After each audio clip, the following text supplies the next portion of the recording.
নমস্কার, সবাইকে বং হেসেলে সাদর আমন্ত্রণ। আজ আমি খুব পরিচিত একটা ডাল রান্না করেছি, মসুর ডাল। এই ডালটা সবার বাড়িতেই সবাই খেয়ে থাকেন। এই ডালটা গরম ভাতে বা রুটির সাথেও খাওয়া যায়। সবার পরিচিত ডাল হলেও আমি আমার মতো করে এই ডালটা রান্না করেছি। কিভাবে করলাম সেটাই এখন আপনাদের আমি দেখাবো। মসুর ডালটা রান্না করবার জন্য দেখুন, গ্যাসের ওপরে আমি একটা কড়াই বসিয়ে 250 ml জল দিয়ে দিয়েছি। জলটা গরম হচ্ছে, ফ্লেমটা মিডিয়ামেই আছে।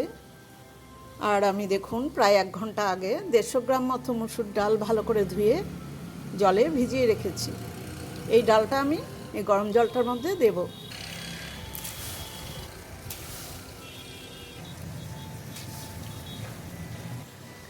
ডালটা সেদ্ধ করে নেওয়ার জন্য আমি এই জলটাতে দিয়েছি। জলের পরিমাণটা আমি ইচ্ছে করে কম দিয়েছি, তাহলে ডাল সেদ্ধ হয়ে যাবে আর জলটাও শুকিয়ে যাবে। দেখুন আমি কিভাবে করি।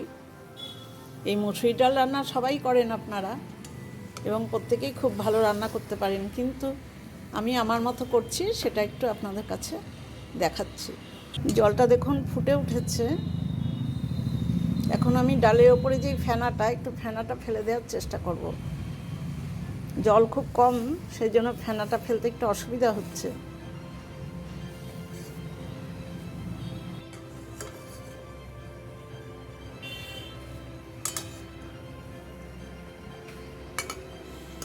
দু 3 মিনিটের মধ্যেই দেখুন ডালটা অনেকটা সেদ্ধ হয়ে এসছে।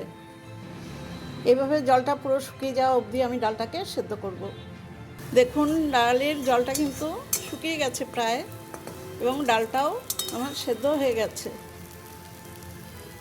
একটু আমি একবার নেড়ে দিয়েছি, এটা 3-4 মিনিটের মধ্যেই হয়ে যায়। এবার আমি ফ্লেমটাকে লো করে দিলাম। এখন একটা এরকম গোল ধরনের হাতা দিয়ে আমি ডালটাকে একটু এরকম করে নেড়ে দেব, ঘুটে দেব। তাহলে ডালের মধ্যে যে দানা ভাবটা থাকবে সেটাও মিশে যাবে। ডালটা দেখুন ভালো করে ঘুটে দিচ্ছি, জলটাও প্রায় টেনে গেছে। আমরা তাড়াতাড়ির জন্য সবাই কুকারে ডাল করে খাই। মসুর ডাল এইভাবে একবার করে খেয়ে দেখবেন, খুব ভালো লাগে। এইভাবে ডাল রান্না করাটা আমি আমার শ্বশুরবাড়ির বড় জায়ের কাছ থেকে শিখেছি। আগেও দেখিয়েছি আপনাদের। এইভাবে ছাড়া ওনারা ডাল করেন না। এইভাবে ডালটা ডলে ডলে যতটা মিশিয়ে দেবেন তত ডালটার টেস্ট হবে।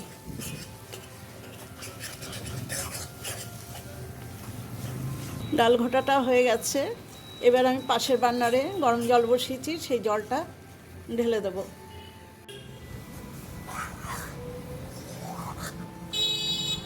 জলটা দিয়ে দিয়েছি।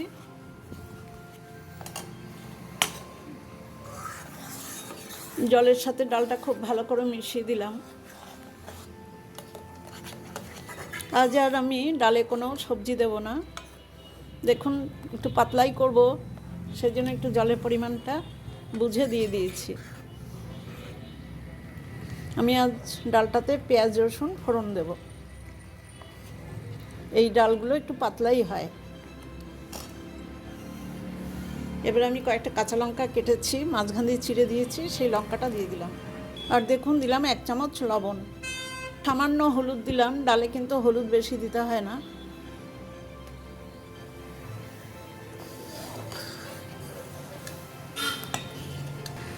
ডালটা ফুটছে, এইভাবে আমি মিডিয়াম ফ্লেমে 3 থেকে 4 মিনিট আমি ডালটাকে ভালো করে ফুটিয়ে নেব।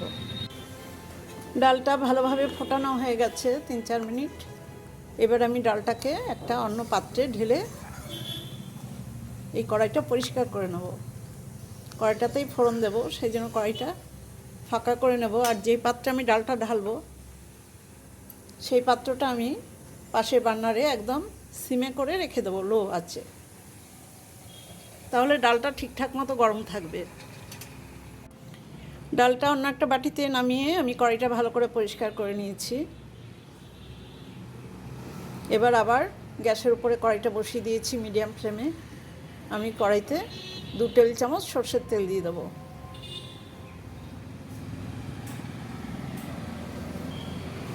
তেলটা গরম হয়ে গেছে।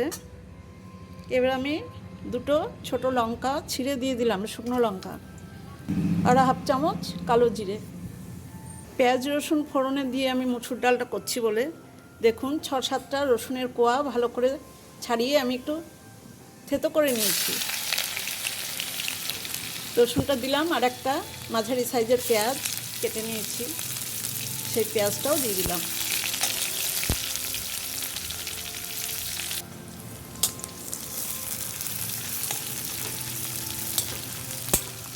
এবার এই পেঁয়াজ রসুনটা আমি খুব ভালোভাবে ভেজে নেব, একদম লাল করে।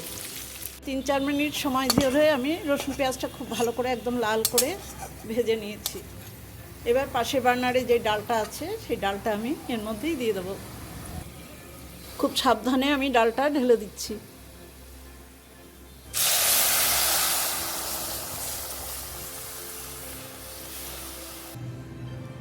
এবার ফোড়নটা ভালো করে মিশিয়ে দিচ্ছি। এইভাবে একবার মসুর ডাল রান্না করে খেয়ে দেখুন, গরম ভাতে খুব ভালো লাগবে। বাড়িতে মাছ মাংস ডিম রান্না না হলে বা রান্না করতে ভালো না লাগলে মসুর ডালের সাথে একটু কিছু ভাজা করে নিন, একদম খুব ভালো খাওয়া হয়ে যাবে।